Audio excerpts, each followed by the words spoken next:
அருட்பெருஞ்சோதி அருட்பெருஞ்சோதி தனிப்பெரும் கருணை அருட்பெருஞ்சோதி. எல்லா உயிர்களும் இன்புற்று வாழ்க, வள்ளல் மலரடி வாழ்க வாழ்க, கொல்லா விரதம் குவளை எல்லாம் ஓங்குக, நல்லோ நினைத்த நலம் பெறுக, நன்றி நினைத்த எல்லோரும் வாழ்க இசைந்து. உலக மக்களே, அறிவார்ந்த அன்பர்களே, ஆண்மநேய ஒருமைப்பாடுடைய அன்பர்களே, வல்லப்பமான நமக்கு அருளிய திருவுற்பாவில் இருக்கின்ற அருட்பெருஞ்சோதி ஆண்டவருடைய திருவிளையாடல்களை பார்த்து கொண்டிருக்கிறோம்.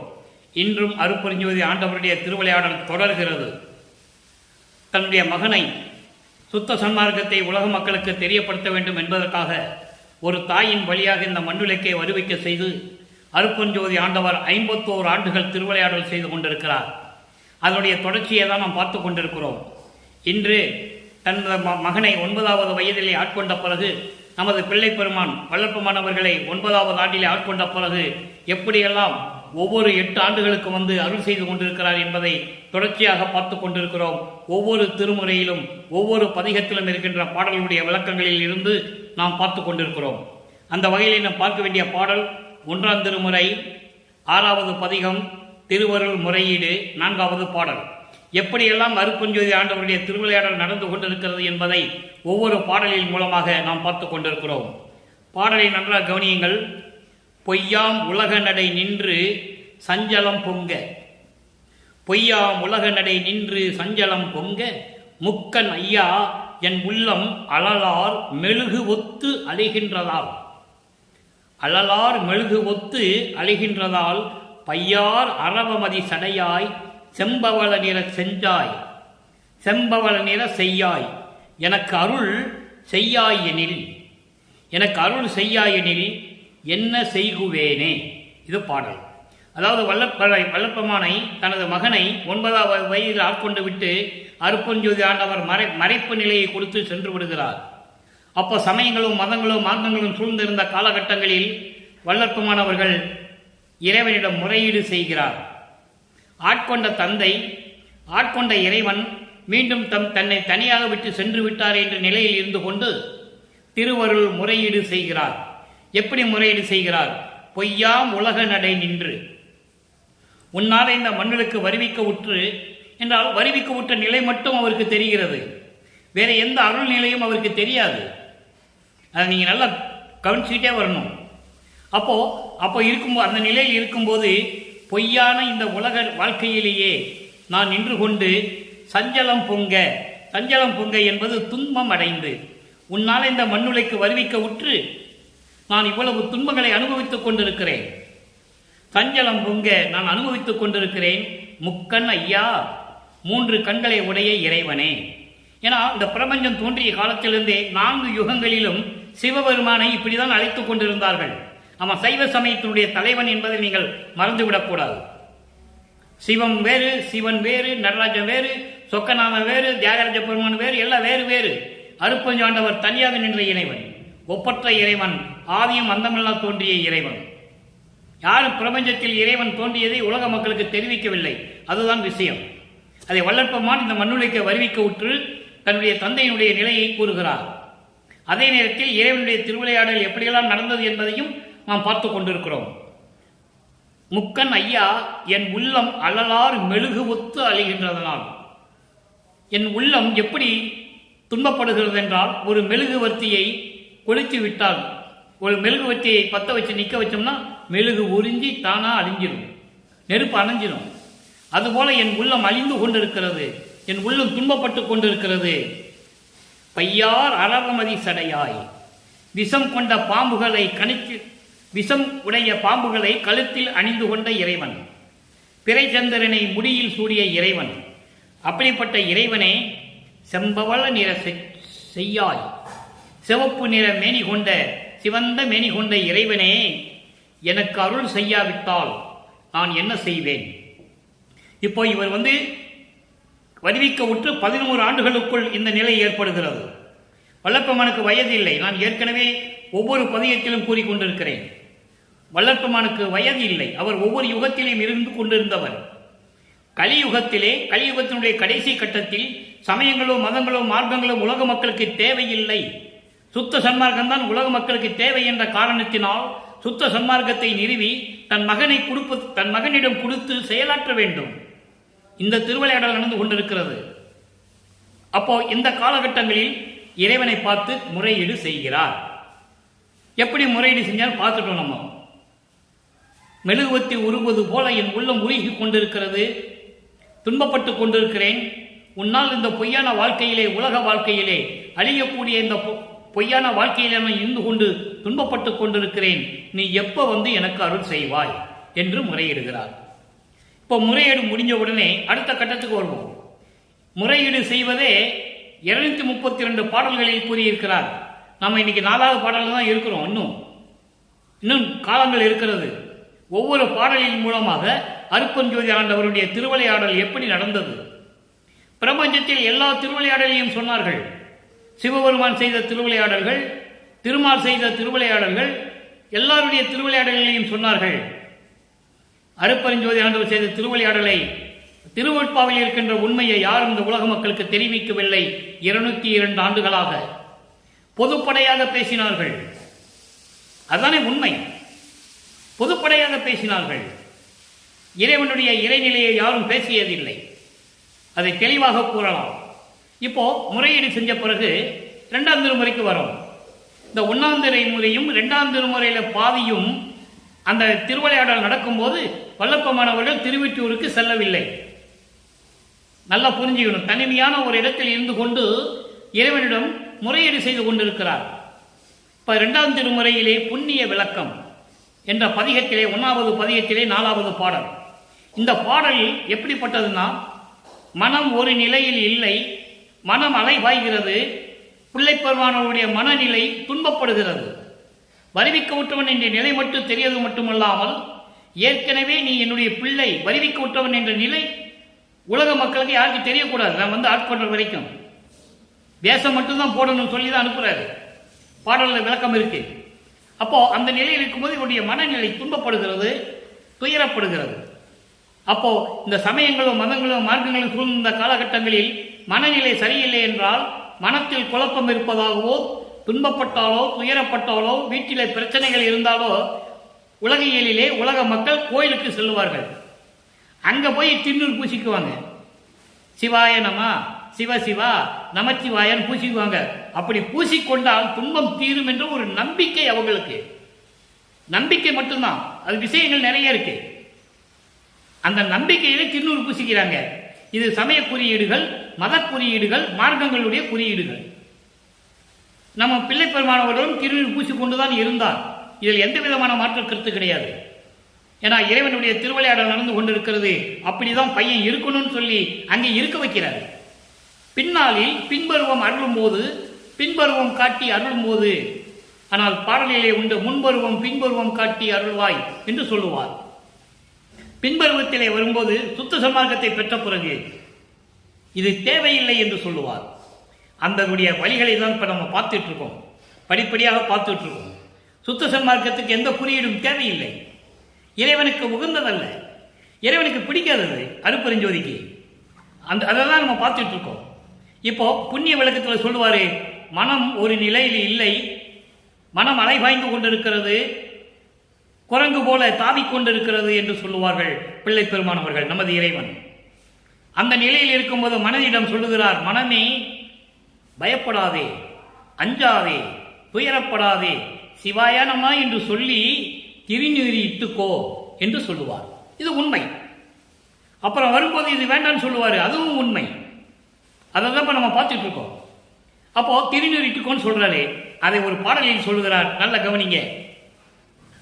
கோல மலர்த்தாள் துணை வலுத்தும் குலத்தொண்டு அடைய கூட்டுவிக்கும் நீல மணிகண்ட பெருமான் நிலையை அறிவித்து அருள் அளிக்கும் ஆல வினையால் நெஞ்சே நீ அஞ்சே என்மேல் ஆணை கண்டாய் சீலமளிக்கும் திரு அளிக்கும் சிவாயனமா என்று இடு நீரே. உள்ளமே பயப்படாதே, உனக்கு சிவானயனமா துணை இருக்கிறது. சிவாயனமா என்று சொல்லி திருநீர் பூசிக்கோ. உள்ளத்திடம் சொல்லுகிறார். என்னால் மனம் அடங்க வேண்டும், மனம் அலைவாய விடக்கூடாது. அந்த நிலையில் உலக மக்களுக்கு தெரிவிக்கிறார்.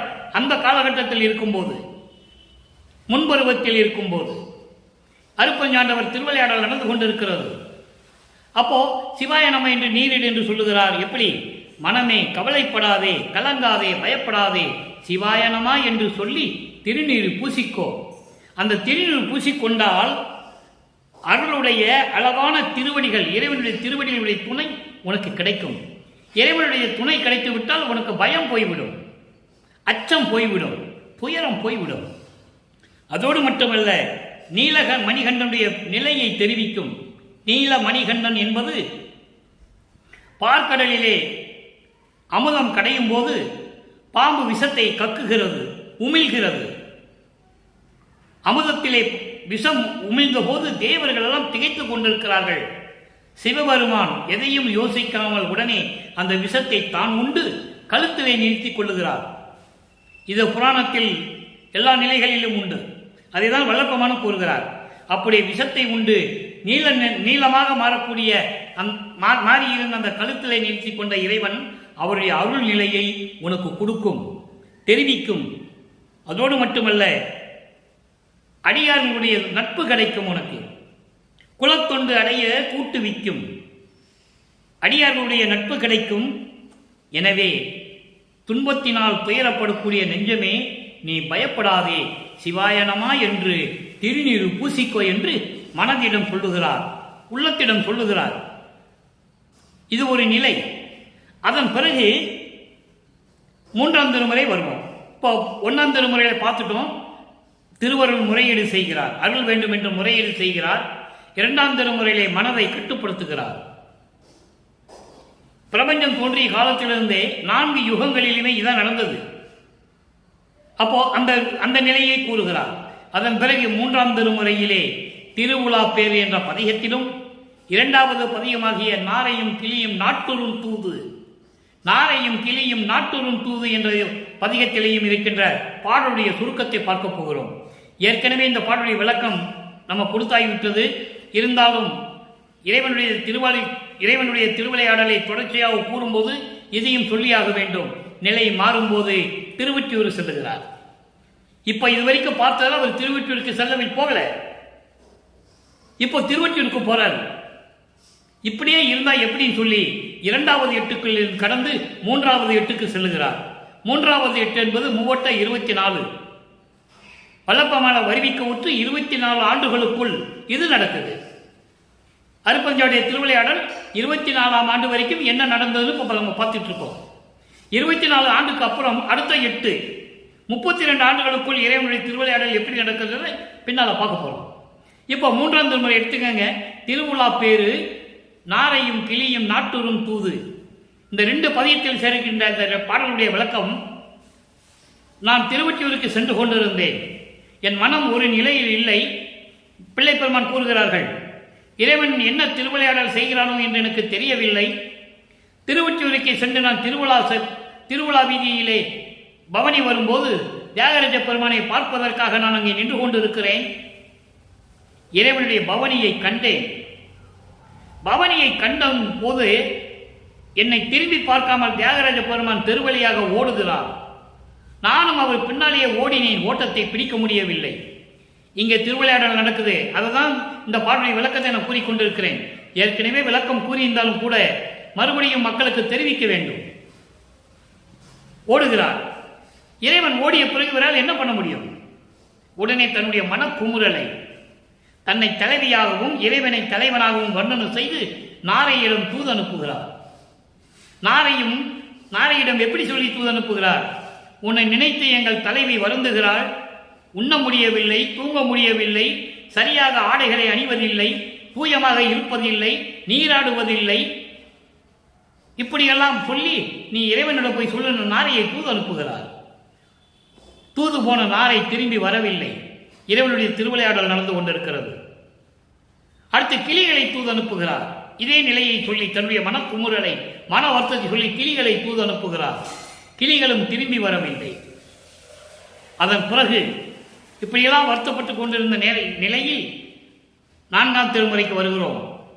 4ஆம் திருமுறையிலே 4ஆம் திருமுறை என்பது வல்லப்பமானவர்கள் வருவிக்க உற்று 25 ஆண்டு தொடங்கி 32 ஆண்டுகளுக்குள் என்ன நடக்கிறது? அதை திருவருட்பாவிலே எப்படி கூறியிருக்கிறார், எந்தெந்த பாடலில் எப்படியெல்லாம் விளக்கம் கொடுத்திருக்கிறார் என்பதை பார்க்க போகிறோம். 2ஆம் திருமுறையிலே வரும்போது புண்ணிய விளக்கம் என்ற பதிகத்திலே மனமே பயப்படாதே, அஞ்சாதே, சிவாய நம என்று நீரிடு என்று சொல்லுவார். இப்போ இறைவனை நேராக வந்து காட்சி கொடுக்கிறார். நிலைகள் மாறுகிறது. 25வது ஆண்டிலிருந்து வல்லப்பமானவர்கள் இந்த மண்ணுலைக்கு வருவிக்க உற்று 25வது ஆண்டில் என்ன நடக்கிறது என்பதை இப்போ பார்க்க போகிறோம். அன்பு மாலையிலே 31 பாடல்கள், அருட்பிரகாச மாலையிலே 100 பாடல்கள் இருக்கின்றன. அந்த பாடலுடைய விளக்கங்கள் எல்லாம் கொடுத்தாகிவிட்டது. நீங்கள் நம்ம யூடியூப் சேனலில் போனால் பார்த்துக்கலாம். அதுக்கு அடுத்து 3ஆம் திருமுறை பிரசாத மாலை. அன்பு மாலையும் அருட்பிரகாச மாலையும் தேவைப்படும் போது நம்ம பாடலுடைய விளக்கத்தை எடுத்துக்கொள்ளலாம். இப்போ பிரசாத மாலை பாருங்க.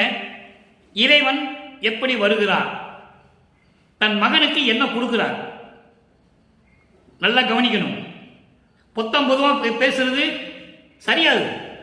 இது அருட்பாவில் இருக்கின்ற உண்மை. ஒவ்வொரு 8 ஆண்டுகளிலும் தன் மகனுக்கு எப்படி அருளை கொடுக்கிறார் என்பதை பார்த்து கொண்டிருக்கிறோம். பிரசாத மாலை 4வது பாடல். விலை கடந்த மணி என ஒரு திருமேனி தரித்து வினையேன் முன் எழுந்தருளி. இதுவரைக்கும் இவரை பார்த்து ஓடின தியாகராஜ பெருமான், இவரை திரும்பி பார்க்காமல் ஓடின தியாகராஜ பெருமான், எந்த தூது அனுப்பியும் பார்க்க முடியாத இறைவன் இப்ப வரார் என காலங்கள் நெருங்கி கொண்டிருக்கிறது. 51வது ஆண்டில் அருட்பெருஞ்சோதியுடைய திருவிளையாடல் முடியணும். அப்போ இப்படி வர அடியேன் முன் எழுந்தருளி மெய்யடியர் விரும்ப கலை கடந்த பொருள்களுக்கு எல்லாம் கரை கடந்து நாத கதி கடந்த பெருங்கருணை கடைக்கண் மலர்ந்தருளி அலை கடந்த கடல் மலர்ந்த மன செடும்பூ அடியேன் அங்கைதனில் அளித்தனை நின் குறிப்பு அறியேன் மலை கடந்த நெடுந்தோளில் இதழி அசைந்திட மன்றில் நடம்புரிகின்ற வள்ளல் அருகுருவே. இது பாடல். இந்த பாடலுடைய விளக்கம் பாருங்க. அதாவது விலை மதிக்க முடியாத மணி போன்று விளங்கிக் கொண்டிருக்கின்ற திருமேனி அருள்மேனியோடு இந்த வினையேன் என்பது துன்பப்பட்டவன். இதுவரைக்கும் துன்பதான பட்டுக்கிட்டு இருந்தார் நமது பிள்ளை பெருமானவர்கள். வல்லப்பெருமானவர்கள் துன்பப்பட்டு கொண்டிருக்கும் போது இந்த நிலை நடந்து கொண்டிருக்கிறது. அவர் முன் எழுந்தருளி மெய்யடியார்கள் விரும்பும் அளவிற்கு கலை கடந்த பொருள்களுக்கு வேத ஆகம விளக்கங்களின் முடிவுகளுடைய எல்லையெல்லாம் கடந்து நாத நிலையையும் கடந்து வந்து, அப்ப இங்க அந்தங்களை கடக்கக்கூடிய, இப்ப திருநூறு கொடுக்கல, சுருக்கு பை எடுக்கிறாரு, திருநூறு பையை திறக்கிறாரு, இவர் கையேந்தி நிற்கிறாரு. திருநூறு தான் கொடுக்க போறாருன்னு சொல்லி கையேந்தி நிற்கிறாரு.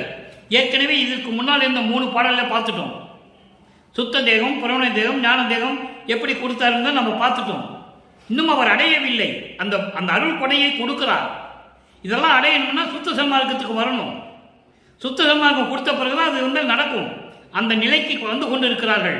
ஏனால் தன்னுடைய மகனுக்கு 33வது ஆண்டில் தான் சுத்த சன்மார்க்கத்தை கையில் கொடுக்கிறார் அருட்பெருஞ்சோதி ஆண்டவர். அதன் பிறகு இவருடைய தேகம் ஆட்டோமேட்டிக்கா முத்தேகமா மாறிடும்.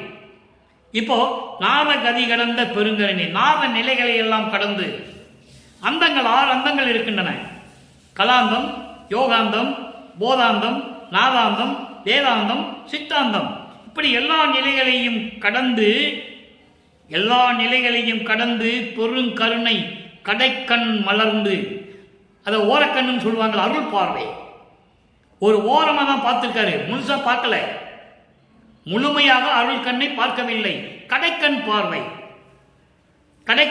கடைக்கண்ணால் அருளை காட்டி அலை கடந்த எந்த விதமான அலைவுகள் இல்லாது என்பது குற்றங்கள் குறைகள் இல்லாத கடல் மலர்ந்த மனம் சொல்லும் பூ, உயர்ந்த நிலையில் இருக்கின்ற மனம் செல்லும் பூ ஒன்று கொடுத்தார். என்ன பூ? அதான் இங்க விஷயமே. ஒவ்வொரு பாடலிலும் பூ என்று சொல்லுவார். அப்ப இந்த பூ வந்து இங்கே கடந்த கதி கடந்த பெருங்கருணை, அந்த நிலையெல்லாம் கடந்து வந்த இறைவன் என்பதனால் அந்த பூ கொடுத்தோம்னா நம்ம அந்த நிலையை கடக்க முடியும் என்ற நிலை இந்த பாடலிலே கூறுகிறார். அப்படியெல்லாம் செல்லும் பூ அடியேன் அங்கைதனில், அங்கை என்பது உள்ளங்கையில், உள்ளங்கையில கொடுத்து, இது அருள் கொடை உள்ள பூ, அந்தங்களை கடக்கக்கூடிய அருளை கொடுக்கக்கூடியது என்று சொல்லுவார். அப்படி அந்தங்களை கடக்கக்கூடிய இந்த பூவை பத்திரமாக வைத்துக்கொள், திருநீர் கொடுக்கவில்லை. ஏற்கனவே 3 பாடல்கள் நம்ம சொல்லியிருக்கோம். இதுக்கு முன்னால 3 நாள் முன்னாலே சொல்லியாச்சு. அப்போ அந்த அருள்மான பூவை கொடுக்கும்போது சொல்றாரு, நின் அருள் குறிப்பு அறியே, நீ என்னை பத்தி உன் உள்ளத்தில் என்னதான் நினைச்சிட்டு இருக்குன்னு எனக்கு தெரியல, எல்லாமே மர்மமாகவே இருக்கிறது. அருள்மான பூ கொடுத்தேன், செஞ்சுடர் பூ கொடுத்தேன், இப்படியெல்லாம் சொல்லுகிறாய் என்று சொல்லும்போது அவர் அந்த பாடலிலே சொல்லுவார், என் தேகம் என்ன தேகம், சுத்த தேகமா வந்திருக்கிறாய், பொன்வடிவ தேகத்தில் இருக்கிறாய் என்று அவர் சொல்லுவார் மகனிடம். உடனே இந்த பூவை நான் கொடுத்து விட்டதனால் உன் தேகமும் சுத்த தேகமாகும் என்று சொல்லுகிறார். இதான் சூட்சுமமான ஒரு விளக்கம், இறைவனுடைய விளக்கம். அப்போ அந்தங்களை கடக்கக்கூடிய ஒரு சக்தியை கொண்ட அந்த அருள்மான பூவை கையில கொடுத்துட்டார். நின் அருள் குறிப்பு அறியேன், என்னை பற்றி உன் உள்ளத்தில் என்னதான் நினைத்துக் கொண்டிருக்கிறாய் என்று எனக்கு தெரியவில்லை என்று கூறுகிறார். அதுக்கப்புறம் சொல்கிறார், எப்படிப்பட்ட இறைவன் சொல்றாரே, நல்லா கவனிக்கணும். அப்ப சத்தியஞான சபை இல்ல, அருட்பெருஞ்சோதி ஆண்டவன் சொல்ல மாட்டார். நீங்க நல்ல மனசுல நம்ம ஒவ்வொரு நாளும் பார்க்கும்போது அருட்பெருஞ்சோதியுடைய திருவிளையாடலை சொல்லும்போது இதெல்லாம் நீங்க கவனிச்சுக்கிட்டே வரணும். அம்பலத்திலே இருக்கின்ற அந்த வெளி இருக்கிறதே, அந்த வெளியிலே இதழி அசைந்தாட மலை போன்று தோள்களை வைத்துக் கொண்டிருக்கின்ற உன் தோளிலே இதழி அசைந்தாட. இதழி என்பது கொன்றை மலர்களால் சூடிய மலர் மாலை, கொன்றை மலர்களால் சூடிய மாலை என்று இருக்குதே, அந்த மாலை அசைந்தாட நீயும் அருள் நடனம் செய்து கொண்டு அம்பலத்திலே விளங்கிக் கொண்டிருக்கின்ற எனது இறைவனை கடவுளே என்று சொல்லுகிறார். இது அந்தங்களை கடக்கக்கூடிய ஒரு சக்தியை மகனிடம் கொடுத்து விட்டார். இன்னும் செயலாற்றவில்லை, கொடுக்கிறார். திருநீர் வேண்டாம் சொல்லி இதை கொடுக்கிறார். ஏன்னா அந்த நிலை மாறுகிறது. சுத்த சன்மார்க்கத்தை மகனிடம் கொடுக்கும்போது சமய குறியீடுகள் இருக்கக்கூடாது, மத குறியீடுகள் இருக்கக்கூடாது, எந்த சங்கற்ப விகற்பங்களும் இருக்கவே கூடாது. அதனாலதான் எல்லாத்தையும் கொடுத்துட்டு கடைசியில ஒரு திருடன் வேடத்துல போய் இந்த கடுக்கான கலந்துனவர். திருடனா போனது யாரு? அருட்பெருஞ்சோதி ஆண்டவர். கடுக்கான போடும்போதே அவர் சொல்றாரு, நான் கழட்ட மாட்டேன், நீ தான் கழட்டணும்னு சொல்லி அந்த சின்ன வயசுலயே ராமலிங்க சுவாமி கிட்ட சொன்னவர் அவர். அங்கதான் அவருக்கு காது குத்துனது எல்லாமே. இப்படியெல்லாம் திருவிளையாடல் நடக்கும்போது இப்ப அந்த நிலையில் இருந்து கொண்டிருக்கிறார். அப்பவும் அவர் திருநூறு பூசிட்டு இருக்காரு, உத்திராட்ச மாலையை போட்டிருக்காரு, கடுக்கான் போட்டிருக்காரு, எல்லாம் நடந்துட்டு தான் இருக்கு. நல்லா புரிஞ்சுக்கணும் நீங்க. அதை அவரும் செஞ்சாருன்னு சொல்லக்கூடாது. செஞ்சது உண்மைதான், அப்புறம் வேண்டாம்னு சொன்னாரு, அதை சொல்லணும்ல. இப்ப வளப்பமலை பற்றி பேசுகின்றவர்களெல்லாம் சுத்த சன்மார்க்கத்தை பற்றி பேசுவதே இல்லை. அவர் படத்தை போட்டால் சரி, திருநூறு போட்டு பூசணும், அவர் படத்தை போட்டுக்கிறது. கேட்டா அவர் அதான் போட்டுக்கிட்டு இருந்தாரு, நம்மளையும் பூச சொன்னாரு, அப்புறம் வேண்டான்னு சொன்னார்ல, அதை சொல்லணும்ல. அப்போ அந்த நிலையில் இருக்கும்போது திருநீர் பையை திறக்கிறாரு, திருநீர் கொடுக்கல மகனுக்கு. திருவருட்பாவில் கண்ட உண்மை. அன்பர்களை இங்கே பேசக்கூடிய கருத்துக்கள், விளக்கங்கள் எல்லாமே இறைவனால் அருளப்பட்டது, இறைவனால் கொடுக்கப்பட்டது. எந்த விதமான பொய் கிடையாது. இதை யாராலையும் மறுக்கவும் முடியாது. அப்போ அந்த நிலையிலிருந்து கொண்டு அந்தங்களை கடக்கக்கூடிய ஒரு சக்தியை பெற்றுக்கொண்டார். அதான் ஏமசித்தி அதுக்காக வருது. ஏமசித்தியை எப்படி பண்ணாலும் அது பின்னால் நம்ம பார்க்க போறோம். இப்போ ஒவ்வொன்றா ஞான தேகம், புராண தேகம், சுத்த தேகத்தை வாங்கிட்டாருன்னா இன்னும் செயலாகவில்லை. அந்த அருளை கொடுத்து கொண்டு இருக்கிறார் இறைவன். இப்ப அந்தங்களை கடக்கக்கூடிய அருளை கொடுத்து கொண்டு இருக்கிறார். இப்ப அந்தங்களை கடக்கணும். இதற்கு முழுமையான 100% உண்மை அனுபவ மாலையில் இருக்கு. 95வது பாடல்ல சொல்லுவாரு, இதெல்லாம் கடந்து வந்த பிறகுதான் பெரும் சிவ அனுபவத்தால் சுத்த சன்மார்க்கம் பெற்றேன், இரவாமை உற்றேன் என்று சொல்லுவார். அது முழுமையான, அதாவது திருவிளையாடல் முடியும் போது அது நடந்தது. அனுபவ மாலை எல்லாருக்கும் விளக்கம் உண்டு. அனுபவ மாலை 100 பாடலுக்கு விளக்கம் தந்தாயிற்று. நீங்கள் நம்ம யூடியூப் சேனல்ல போனால் நீங்க பார்த்துக்கலாம். வள்ளலார், அருட்பெருஞ்சோதி, கிருஷ்ணமூர்த்தி என்று நீங்க யூடியூப்ல போனீங்கன்னா எல்லா விளக்கமும் இருக்கு. 3 வருஷமா சொல்லிட்டு இருக்கேன். அப்போ இந்த நிலையில் இருக்கும்போது அந்தங்களை கடக்கக்கூடிய ஒரு சக்தியை பெற்றுக்கொண்டார். இன்னும் கடக்கல, சுத்த தேகம் வரல, புராண தேகம் வரல, எல்லாம் எந்த தேகமும் வரல. ஆனால் அருளை பெற்றுக்கொண்டார். அந்த நிலை ஓடிக்கொண்டிருக்கிறது. வல்லப்பமான அவர்கள் மண்ணுழைக்க வருவிக்க விட்டு 25 ஆண்டுகளுக்குள் இந்த நிலை நடந்து கொண்டிருக்கிறது. அதன் பிறகுதான் யாருமே சொல்லாதத இறைவனுடைய திருவிளையாடலை நான் சொல்லி ஆகணும். எனக்கு அறிவுறுத்தியிருக்கிறார். பாடலிலே உண்டு, அருட்பிரகாச மாலையிலே 4 இருக்கும்போது இதெல்லாம் சொல்லிதான் ஆகணும். அப்போ காலங்கள் ஓடிக்கொண்டிருக்கிறது. உலகியலிலே தன் மகனுக்கு திருமணம் வைக்க வேண்டும் என்று அந்த சுற்றத்தார்கள் எல்லாம் சொல்லிக் கொண்டிருக்கிறார்கள். அக்கா மகளை திருமணம் செய்ய வேண்டும் என்று. அக்கா மகளாக வந்தது தனக்கோடி அம்மையார் அவர்கள் ஏற்கனவே நிர்ணயிக்கப்பட்ட செயல் ஒன்று அருப்பால இருக்கு. இவங்கெல்லாம் மண்ணுலகத்துக்கு வந்தவங்க, நல்லா புரிஞ்சுக்கணும்.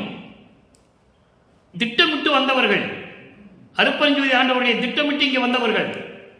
அப்போ 27வது ஆண்டில் வல்லப்பமானவர்கள் வருவிக்க விட்டு 27வது ஆண்டு, அதாவது 1850வது ஆண்டு 823 அருப்பஞ்சாண்டவருடைய திருவிளையாடல் தொடங்குகிறது. 1850வது ஆண்டிலே தனக்கோடி அம்மையாருக்கு தாலி கட்டி அந்த அம்மையாருக்கு மோட்சத்தை கொடுக்க வேண்டும். அந்த அம்மையாருடைய தீய வினைகளை எல்லாம் நீக்க வேண்டும். அதற்காகவே அந்த அம்மையார் இவருக்கு தாய்மாமனாக அக்காவுடைய மகளாக வந்தவர் தனக்கோடி அம்மையார்.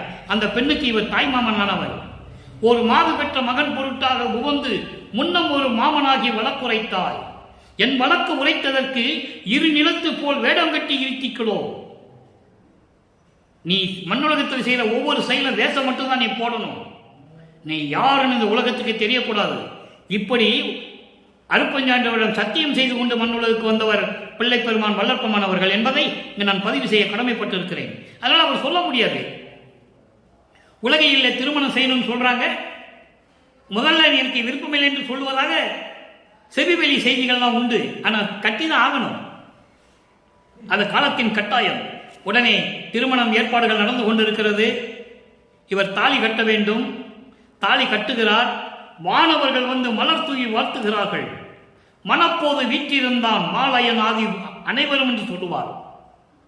எல்லாருமே விண்ணுலகத்தில் எல்லாருமே தாலி கட்டும் போது மலர் தூவி வாழ்த்துகிறார்கள். இதை மக்களிடம் யாரும் சொல்லவில்லை. இறைவனுடைய திருவிளையாடல் நடந்து கொண்டிருக்கிறது. அதன் பிறகு 4ஆம் திருமுறை இந்த நிலையோடு நிறுத்துவோம். மீதி நாளைக்கு இருக்குல்ல. அப்போ இந்த நிலை நடந்து கொண்டிருக்கிறது. அந்தங்களை கடக்கக்கூடிய சக்தியை பெற்றுக்கொண்டார். திருநூல் கொடுக்கவில்லை இறைவன் மகனுக்கு என்பதை நீங்கள் நன்றாக மனதில் வைத்துக் கொள்ள வேண்டும். அதுக்கடுத்து 1ஆம் திருமுறை பார்த்தோம், 2ஆம் திருமுறை பார்த்தோம், 3ஆம் திருமுறை பார்த்துட்டோம், 4ஆம் திருமுறையிலே பார்த்துட்டோம். 5ஆம் திருமுறை தேவையில்லை. ஏன் தேவையில்லை என்றால் அது சிவனடியார்களை பற்றியும் தத்துவ தலைவர்களை பற்றியும் பாடியது. அது வல்லப்பமணி சொல்லுகிறார். பாடியது உண்மை. அது நமக்கு தேவையில்லை. தேவையில்லை என்பது இறைவனுடைய திருவிளையாடலுக்கு அது தேவையில்லை. பாடினார், தெரியாமல் பாடிவிட்டேன் என்றெல்லாம் சொல்லுவார். அற்ப அறிவாக இருந்தது, பாடிவிட்டேன். அதெல்லாம் வேற நிலைகள். அது இருக்கட்டும். 6ஆம் திருமுறையிலே பதிவிலக்கம். இப்போ சிவபெருமானை எப்படி வர்ணிச்சாரு, தியாகர பெருமானை எப்படி வர்ணிச்சாரு, அதெல்லாம் நம்ம பார்த்துட்டு இருக்கோம். அது ஒரு காலத்தின் கட்டாயம். இப்ப 33வது ஆண்டிலிருந்து இறைவனை அருப்பெருஞ்சோதி என்று சொல்லுவார். 33வது ஆண்டு என்பது 5வது 8 ஐயட்ட 40. 33வது ஆண்டிலிருந்து 40 ஆண்டுகளுக்குள் என்ன நடந்தது? அப்ப சொல்றாரே பதிவிலக்கம். 6ஆம் திருமுறையிலே பதிவிலக்கம். பதிவிலக்கம் என்பது இறைவனுடைய விளக்கம் என்ன? மதங்களும் சமயங்களும் மார்க்கங்களும் சார்ந்திருந்த போது சிவபெருமான் என்று சொல்லுவார், தியாகராஜ பெருமான் என்று சொல்லுவார், பிச்சை ஆண்டி என்று சொல்லுவார், நடராஜன் என்று சொல்லுவார். இவங்கள வேற குரூப். அது சைவ சமயங்களை சேர்ந்த குரூப். அது இங்க அப்படி இல்லை. பதிவிலக்கம். 6ஆம் திருமுறை பதிவிலக்கம். சுத்த சன்மார்க்கத்தை பெற்ற பிறகு அருப்பெருஞ்சோதி ஆண்டவர் எந்த நிலையில் இருக்கிறார்? அதே மகனை சமயங்களிலும் மதங்களிலும் மார்க்கங்களில் ஈடுபட்டு செய்து கொண்டிருந்த மகனை இதெல்லாம் உனக்கு தேவையில்லை, இதெல்லாம் துன்மார்க்கம் என்று சொல்லிவிட்டு வந்துவிடு என்று சொல்லி சுத்த சன்மார்க்கத்தை கொடுத்த பிறகு அதே மகனால் இறைவன் எப்படி அழைக்கப்பட்டார் என்பதை பார்க்க போகிறோம். இதுவும் இறைவனுடைய திருவிளையாடல், அருப்பெருஞ்சோதியுடைய திருவிளையாடல். நல்ல கவனிங்க. 6ஆம் திருமுறை பதிகம் 4 பதிவிலக்கம் 4வது பாடல். இடம்பெறும் இந்திரிய இன்பம். இடம்பெறும் இந்திரிய இன்பம், கர்ண இன்பம், உலக இன்பம், உயிர் இன்பம். முதல் இந்த எல்லா இன்பம் முதல் எய்தும் இன்பமாகி தடம் பெறுவோர் ஆண்மை இன்பம் தனித்த அறிவு இன்பம் சத்திய பேரின்பம் முத்தி இன்பமுமாய் அதன் மேல். மொத்தம் 8 வரி இந்த பாடல்ல, முதல் 4 வரியை பார்க்க போறோம் விளக்கம். இடம்பெறும் இந்திரிய விரும்பம், இடம்பெறும் இந்திரிய இன்பம். இடம்பெறும் என்பது உலக ஆசைகள் பொருந்திய, எப்பவுமே உலக ஆசைகள் நம்மளை பற்றி கொண்டிருக்கிறது. உலக ஆசைகள் என்பது விடயங்கள், விடயங்கள் என்பது மண்ணாசை, பெண்ணாசை, பொன்னாசை. உலகத்தில் பிறந்தவனுக்கு எல்லாருக்குமே நிறைய சம்பாதிக்கணும், நல்ல பெண்ணை கல்யாணம் பண்ணி குடும்பம் நடத்தணும், நிறைய இடங்கள் வாங்கணும், வீடு கட்டணும், நிலங்கள் வாங்கணும், இப்படியெல்லாம் ஆசைகள் உண்டு. இப்படி இந்த 3 ஆசைகளும் பொருந்திய இந்த உலக வாழ்க்கையில், இந்த உலக வாழ்க்கையில் இந்திரிய இன்பம் ஒன்று இருக்கிறது. இந்திரியம் என்பது 5 பொறிகள்: கண், காது, வாக்கு, வாய், மெய். இப்படி ஒரு 5 உண்டு இதனுடைய இன்பங்கள். இப்படிப்பட்ட இன்பங்கள் கர்ண இன்பம் என்பது அந்த கரணங்கள். மனோ இன்பம் என்று சொல்லுவார் வல்லப்பமானவர்கள். மனோ இன்பம் என்பது மனதில் ஏற்படக்கூடிய இன்பம், அந்த கரணங்களால் மனம், சித்தம், புத்தி, அகங்காரம். இப்படி ஒரு இன்பம் உலக இன்பம். உலக இன்பம் என்பது சிற்றின்பம். உயிர் இன்பம், உயிர் இன்பம் என்பது ஆன்மா இன்பம். இப்படியெல்லாம் அடையக்கூடிய இன்பமாகி இறைவன் எப்படிப்பட்ட இறைவன் என்று சொல்லுகிறார். இப்படியெல்லாம் இன்பமாகி தடம் பெறுவோர் ஆன்மை இன்பம், அருள் பாங்கோடு திகழ்கின்ற ஒரு ஆன்மா இன்பம் தனித்த அறிவு இன்பம். தனித்த அறிவு இன்பம் என்பது மெய்யறிவு. மெய்யறிவு இன்பம் சத்திய பேரின்பம், இயற்கை உண்மையான இன்பம் முத்தி இன்பமுமாய். முத்தி என்பது நல்லா கவனிக்கணும். நீங்க முத்தி என்று சொல்லுவார், சித்தி என்று சொல்லுவார், ஞான சித்தி என்று சொல்லுவார். அதை நீங்க நல்லா கவனிச்சுட்டே வரணும். முத்தி என்பது ஜீவ முக்தி இன்பம், உயிரோடு சமாதி ஆகின்றவர்கள், ஜீவ சமாதி. முத்தியை அடையக்கூடியவர்கள் ஜீவமுக்தி அடைவர்கள் என்று சொல்வார்கள். அந்த ஜீவமுக்தி அடையுடைய இன்பம், அதற்கு மேல் ஒரு இன்பம் இருக்கிறது. முத்தி என்பது நிலை, முந்துரு சாதனம் என்று சொல்லுவார். அத்தகைய என்ற அருட்பெருஞ்சோதி. முத்திக்கு அப்புறம் சித்தி என்ற ஒரு நிலை இருக்கிறது. சித்தி என்பது நிலை சேர்ந்த அனுபவம், கடவுளை சேர்ந்த அனுபவம் உள்ளதான் சித்தி நிலை. அதான் ஞான சித்தி நிலை. அங்கே சொல்றாரு, கர்ம சித்தி யோக சித்தியை கொண்டவர்கள் எல்லாம் முத்தி அடைந்திருப்பார்கள், ஜீவ சமாதி அடைந்திருப்பார்கள். இறந்து உடலை இந்த மண்ணில் விட்டு வைத்து விட்டு சமாதியாயிருப்பார்கள், சமாதி கட்டியிருப்பார்கள். அத கர்ம சித்தி யோக சித்தி. ஞான சித்தி என்று ஒன்று இருக்கிறது. இந்த கர்ம சித்தி யோக சித்தின்னு சொல்லும் போதே இந்த கர்ம சித்தியிலே பல வகை உண்டு என்று சொல்லுவார், யோக சித்தியிலே பல வகை உண்டு சொல்லுவார். ஆனால் சித்தி வகை என்பது ஒண்ணுதான், ஞான சித்தி என்பது ஒண்ணுதான். நீங்க அகவல் படிச்சா புரியும், அகவல்ல இருக்கு. கர்ம சித்தி வகை பல கோடி என்று சொல்லுவார், யோக சித்தி வகை பல கோடி என்று சொல்லுவார். ஆனால் ஞான சித்தி வகை என்பது ஒண்ணுதான் சொல்லுவார். அதை நீங்க புரிஞ்சுக்கணும். அப்போ அப்படிப்பட்ட அதன் மேல் முத்தி இன்பமாக இருந்து அதன் மேல் ஞான சித்தி, ஞான சித்தி. அதான் திருவந்தியாரில் சொல்லுவார், கடைசி பாடல் 10வது பாடல் 64வது பதியம் 10வது பாடலில் சொல்லுவார் திருவந்தியாரில், முத்தியை பெற்றேன் அம்முத்தியினால் ஞான சித்தியை உற்றேன் என்று சொல்லுவார். முத்தி என்பது ஒரு நிலைதான். அதற்கு பிறகு ஞான சித்தியை பெற்றவன் நான் ஒருவன் தான் என்று சொல்லுவார். ஏனென்றால் சித்தனானேன் என்று உந்திப்பற என்று சொல்லுவார். சித்தன் என்பது கடவுள். ஞான சித்தியை பெற்றவன் தான் கடவுளாக முடியும், கடவுள் நிலையை அடைய முடியும், கடவுள் நிலை அறிந்து அமயமாக முடியும், 16 நிலைகளை கடக்க முடியும். இப்படி நிறைய விளக்கங்கள் உண்டு. அப்போ ஞான சித்தி என்பது பெரும் போக நாட்டரசு இன்பமாய் பேரின்பமாக சிவராஜ்யத்தை ஆண்டு கொண்டிருக்கின்ற இறைவன் என்று சொல்லுகிறார். சிவராஜ்யம், சிவராஜ்யம் என்பது 16வது நிலையில் இருக்கின்ற நாட்டரசு கடவுள் நிலை. அது ஞான சித்தியை பெற்றால்தான் நம்ம போக முடியும், இல்லை போக முடியாது, கீழே இருந்துக்க வேண்டியதான். அப்படிப்பட்ட பேரின்பமாக இருக்கின்ற இறைவனே தடம் பெற ஓங்கிய அருள் வல்லமையோடு விளங்கிக் கொண்டிருக்கின்ற இயற்கையை தனி இன்ப வடிவமாய், இயற்கை உண்மையின் விளக்கமாக, இயற்கை உண்மையின் விளக்க கடவுள் என்று சொல்லுவார் அருட்பெருஞ்சோதியை நமது பிள்ளை பெருமானவர்கள். அப்படிப்பட்ட இறைவனாக இருந்து கொண்டு சிற்றம்பலத்திலே, சிற்றம்பலம் தனிலே தெய்வம் ஒன்றே கண்டீர். ஒரே கடவுள் அருட்பெருஞ்சோதி தான். மீதி எல்லாம் சைவ சமயத்தை சேர்ந்த தலைவர்கள் பல பெயர்களில் இருந்து கொண்டிருந்தார்கள். அவங்கெல்லாம் ஒரு கடவுள்னு சொல்ல முடியாது. ஆனால் அருட்பெருஞ்சோதியை சொன்னால் ஒரே கடவுள் தான், பிரபஞ்சத்தின் ஒரே கடவுள் அருட்பெருஞ்சோதி என்று சொல்லி இந்த பாடலை நமக்கு அருளியிருக்கிறார்கள். அடுத்த நிலை பாருங்க, திருவருள் விளைகள். அங்கே திருவருள் முறையீடு செய்வார். ஆரம்ப கட்டத்தில் அந்த நிலையில் இருக்கும்போது சமயங்களையும் மதங்களையும் மார்க்கங்களையும் சார்ந்திருந்த போது திருவருள் முறையீடு செய்வார்.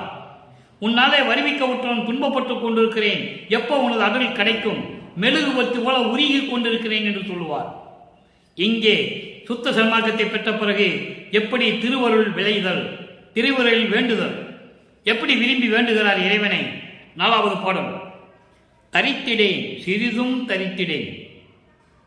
அங்கே நீ எப்போ வந்து அருள்வேன்னு சொல்லுவார். இங்கே இனிமேல் என்னால் பொறுத்து கொள்ள முடியாது, சகித்துக் கொள்ள முடியாது, சிறிதளவு கூட, ஒரு நிமிடம் கூட இனிமேல் என்னால் சகித்துக்க முடியாது.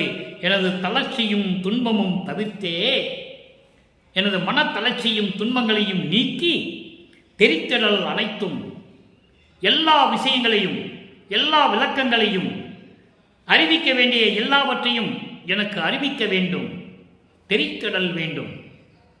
எப்படி வைக்கிறார் பாருங்க. அருட்பெருஞ்சோதி தப்பிக்கவே முடியாது மகன்கிட்ட இருந்து. அந்த நிலையை பார்க்க பார்க்க, அதை கேட்க கேட்க, படிக்க படிக்க, நினைக்க நினைக்க அப்படியே உள்ளம் பூரிப்பா இருக்கும். யார் இந்த மாதிரியெல்லாம் திருவிளையாடல் பண்ணதில்லை, யாரும் சொன்னதும் இல்லை. அப்போ எல்லாவற்றையும் எனக்கு கொடுக்க வேண்டும், அறிவிக்க வேண்டும். தெரித்திடாயெனில், எனக்கு அறிவிக்காவிட்டால் இடர் என்னைத்தான் எரித்திடும்.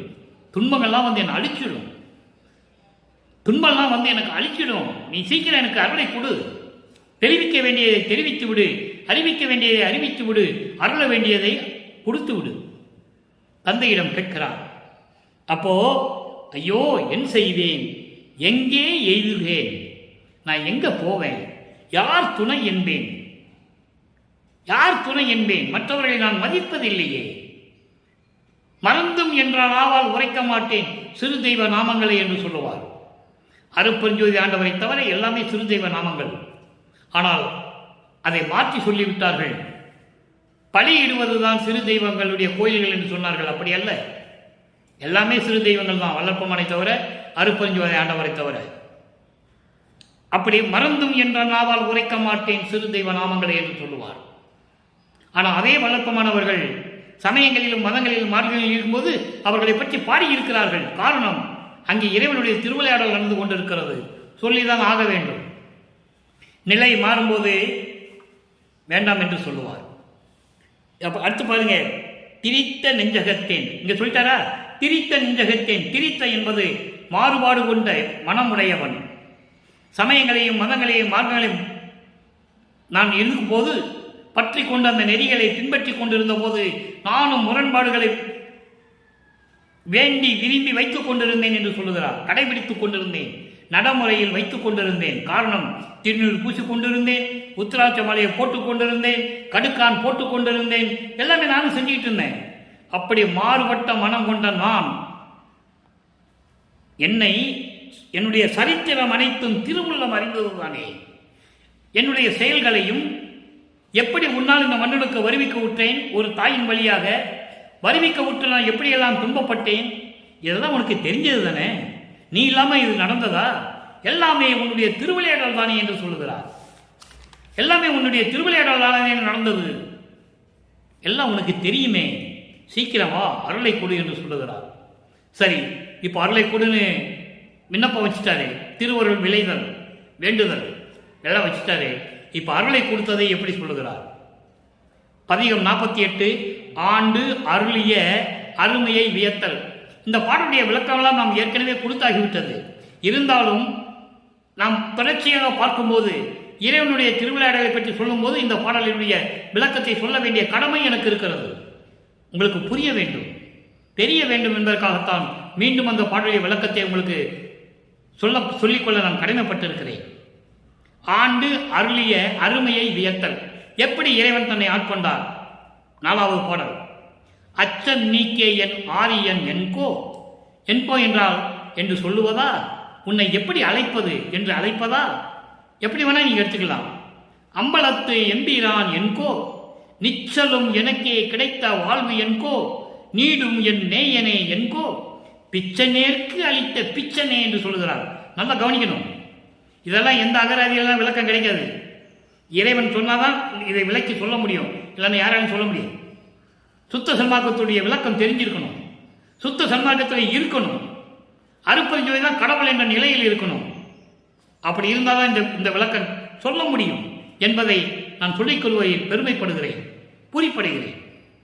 பிச்சனைக்கு அளித்த பிச்சனே என்கோ பெரியரில் பெரியனே என்கோ இச்சகத்து அழியா பெருநலம் அளித்து இங்கு என்னை ஆண்டு அருளிய நினையே. உன்னை நான் எப்படி சொல்றதுன்னு சொல்றேன். அதாவது நான் சமயங்களிலும் மதங்களிலும் மார்க்கங்களில் பட்டு கொண்டிருந்த போது நான் பட்ட துயரங்கள், அச்சங்கள், பயம் எல்லாவற்றையும் நீக்கிய என் கடவுள் என்று நான் உன்னை சொல்லுவதா? ஆரியன் என்றால் கடவுள், இறைவன். எப்படி வேணா சொல்லலாம். வேதங்களை அடக்கிய இறைவன், எல்லா அருளை கொண்ட இறைவன் சொல்லலாம், பொதுப்படையா இறைவன் என்று சொல்லலாம் என்று உன்னை நான் சொல்லுவதா? அம்பலத்திலே இருக்கின்ற எம் பெருமான் என்று உன்னை சொல்லுவதா? தினமும் எனக்கு கிடைத்தே வாழ்வு என்று சொல்லுவதா?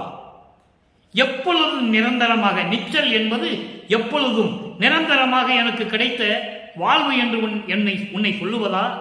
நீடும் நேயனே என்று சொல்லுவதா? பரிபூர்ணமாக எனக்கு மட்டும் வாய்த்த நண்பன் என்று சொல்லுவதா? நல்ல கவனிக்கணும். நீடும் நேயனே என்பது பரிபூரணமாக எனக்கு மட்டும் கிடைத்த நண்பனே என்று சொல்லுவதா? சுத்த சன்மார்க்கத்தின் தலைவன் என்று சொல்லுவதா? அதோடு மட்டுமல்ல, பிச்சனேற்கு அளித்த பிச்சனை என்று சொல்லுவதா? உன் மீது அன்பு கொண்டு, அளவில்லாத அன்பு கொண்டு, காதல் கொண்டு இருந்த இந்த பித்தனுக்கு உன்மேல் எனக்கு பித்தன் பைத்தியம் பிடித்திருக்கிறது என்று சொல்லுவார், பித்து என்று சொல்லுவார். அப்படி அளவில்லாத காதல் கொண்டு இருந்ததனால், உன்மேல் அன்பு கொண்டதனால், அப்படிப்பட்ட இறைவன் எனக்கு அளித்த பிச்சனே என்று சொல்லுவதா? பிச்சனேல் கழித்த பிச்சன், உன் மீது பைத்தியம் பிடித்துக் கொண்டிருந்த, பித்து பிடித்துக் கொண்டிருந்த இந்த சிறியவனுக்கு அருளை கொடுத்த பிச்சன் என்று சொல்லுவதா? பிச்சன் என்றால் பிச்சை எடுக்கின்றவன், தெரு தெருவாக சென்று சோத்தைக்காக பிச்சை எடுத்துக் கொண்டிருப்பவன். இது ஒரு திருவிளையாடல், சிவபெருமானுடைய திருவிளையாடலை இங்கு கூறுகிறார். தெரு தெருவாக சென்று பிச்சை எடுத்தாயே, நீ உன்னை பிச்சன் என்று சொல்லுவதா? சுந்தரனுக்காக பிச்சை எடுத்தவன் தான் இறைவன். இந்தொண்டர் பசியார கச்சூரின் மனைதோறும் இறக்க நடை கொள்ளும் பதம் திருவிடை புகழ்ச்சியில் சொல்லுவார். சுந்தரனுக்காக பிச்சை எடுத்த இறைவன். அவன் சொல்லிட்டான், சுந்தரன், நான் பிச்சை எடுக்க முடியாது, நீ தானே என்ன படைச்ச, நீ தானே கொண்டு வந்த, எனக்கு பிச்சை எல்லாம் எடுக்க முடியாது. பிச்சை எடுத்துக்கொண்டு சாப்பிட்டு கொண்டிருந்த சுந்தரன் ஊரன் அடிகளார்னு பேர் அவருக்கு. திருவாரூரில் இருந்ததால் ஊரன் அடிகளார்னு பேரு. பின்னாளில் சுந்தரன் என்று அழைக்கப்பட்டார். நாங்க பிச்சை எடுக்க முடியாது, நீ பிச்சை எடுத்து கொடுன்னா பிச்சை எடுத்து கொடுத்தார் இறைவன். இறைவனை பிச்சன் என்று சொல்லுகிறார். என்று சொல்லுவதா? பெரியரில் பெரியவன் என்று சொல்லுவதா? எல்லோருக்கும் பெரியவன் என்று உன்னை நான் சொல்லுவதா? இச்சகத்து அழியா பெருநலம் அளித்து இங்கு என்னை ஆண்டு அருளிய நின்னை உன்னை நான் எப்படி சொல்லுவது? உன்னாலே இந்த மண்ணுலைக்க வருவிக்க உற்று உலகியலிலே எடுத்த இந்த மனித உடம்பு இருக்கிறதே, அதாவது அவருக்கு மனித உடம்பே இல்லை. முதல்ல உலகியலை இருந்ததனால அவர் மனித உடம்பு என்று சொல்லுகிறார். முன்னாலே வருவிக்க உற்று இந்த உலகியலிலே மனித உடம்பு எடுத்தேனே, அழியக்கூடிய இந்த உடம்பை மரணமில்லா பெருவாழ்வு கொடுத்து என்னை நிறுத்தி கொண்டாயே, ஆண்டு கொண்டாயே, உன்னை நான் எப்படி சொல்லுவது? உன்னை எப்படி அழைப்பது? என்னவென்று சொல்லி கூப்பிடுவது என்று சொல்லுகிறார். அதான் ஆண்டவருடைய வியத்தை சொல்லுகிறார். அதோடு மட்டுமல்ல, அந்த இதை எப்படி சொல்றார் பாருங்க. இச்சகத்தழியா பெருநிலம் அளித்து இங்கு என்னை ஆண்டு அருளிய உன்னை நான் எப்படி சொல்லுவது? அகவலிலே ஒரு பாடல் இருக்கிறது, அதை நான் சொல்ல கடமைப்பட்டு இருக்கிறேன். பார் உய புரிக என பணித்து, பார் உய்ய புரிக என பணித்து எனக்கு அருளி என் ஆறுயிருக்குள் ஆறுயிர் அருட்பெருஞ்சோதி. இந்த உலகத்தை மேம்பட செய்ய வேண்டும், உன்னால்தான் முடியும். இந்த உலகத்தை மேம்பட செய்ய வேண்டும் என்றால் உன்னால்தான் முடியும் என்று என்னை இந்த மண்ணுலைக்க வருவிக்க செய்து எனக்கு சுத்த சன்மார்க்கத்தை கொடுத்து எனக்கு கட்டளையிட்ட என் அருட்பெருஞ்சோதியே, என் ஆறுயிருக்குள் ஒளிந்து கொண்டிருக்கின்ற அருட்பெருஞ்சோதியே என்று சொல்லுகிறார். வையமும் வானமும் வாழ்த்திட எனக்கு அருள் ஐயருவு அளித்த அருட்பெருஞ்சோதி என்று சொல்வார். அந்த அகவல் அப்படி படிக்கணும். வையமும் வானமும் வாழ்த்திட எனக்கு அருள்னு படிக்கக்கூடாது. எனக்கு அருள் ஐயறிவு அளித்த அருட்பெருஞ்சோதி. அருள் ஐயறிவு என்பது மெஞ்ஞான அறிவு, கடவுள் அறிவு. அப்படி படிக்கணும் அந்த வார்த்தையை. இந்த மண்ணுலகமும் மின்னுலகமும் என்னை வாழ்த்த வேண்டும் என்று எனக்கு உனது மெய்யறிவு மெஞ்ஞான அறிவை கொடுத்த அருட்பெருஞ்சோதி, உனது அறிவை எனக்கு கொடுத்த அருட்பெருஞ்சோதி என்கிறார். இப்படி என்னை ஆண்டு அருளிய உன்னை நான் எப்படி அழைப்பது என்று சொல்லுகிறார். எனவே அன்பர்களே, ஒவ்வொரு காலகட்டத்திலும் அருட்பெருஞ்சோதி ஆண்டவர் தன் மகனுக்கு எப்படி அருளை கொடுத்தார், எப்படி திருவிளையாடல் நடந்து கொண்டிருக்கிறது என்பதை பார்த்து கொண்டிருக்கிறோம். இன்றோடு முடிவதல்ல, 4 வருடங்களுக்கு சொல்லணும். இப்போ 4வது நாள் தான் சொல்லியிருக்கேன். 4 வருஷத்துக்கு சொல்ல வேண்டியிருக்கு. நீங்கள் தினமும் பார்க்கணும். பார்த்தா தான் அருட்பெருஞ்சோதியுடைய திருவிளையாடல் உங்களுக்கு புரியும், இல்லைன்னா புரியாது. இடையில வந்து பார்த்தா புரியாது. இப்போ 4வது நாள் தான் சொல்லியிருக்கோம். 4 வருஷத்துக்கு சொல்லணும். அத்தனை பாட்டுடைய விளக்கம் அங்கே வந்துடும் உள்ள. எனவே அருட்பெருஞ்சோதியுடைய திருவிளையாடலை தினமும் பார்த்து கொண்டிருக்கிறோம்.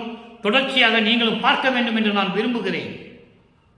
எனவே மக்களை எல்லாருமே சுத்த சன்மார்க்கத்தில் சேர்ந்து கொலையும் புலையும் தவிர்த்து சைவ நெறியில் இருந்து கொண்டு ஒளி தீபத்தை, தீப வழிபாட்டை, மண்ணகல் விளக்கிலே தீபமேற்றி அருட்பெருஞ்சோதி அருட்பெருஞ்சோதி என்று மகாமந்திரத்தை உச்சரித்து இறைவனை வணங்கி இறைவனுடைய செல்வங்களையும் அருள்களையெல்லாம் பெற்றுக்கொண்டு இந்த வையகத்திலே நீங்கள் வாழ்வாங்கு வாழ வேண்டும், நோயற்ற வாழ்வில் வாழ வேண்டும் என்று இறைவனுடைய தயவாலையும் கருணையாலையும் வாழ்த்தி இந்த வள்ளலார் ஒளியன் விடைபெறுகிறேன்.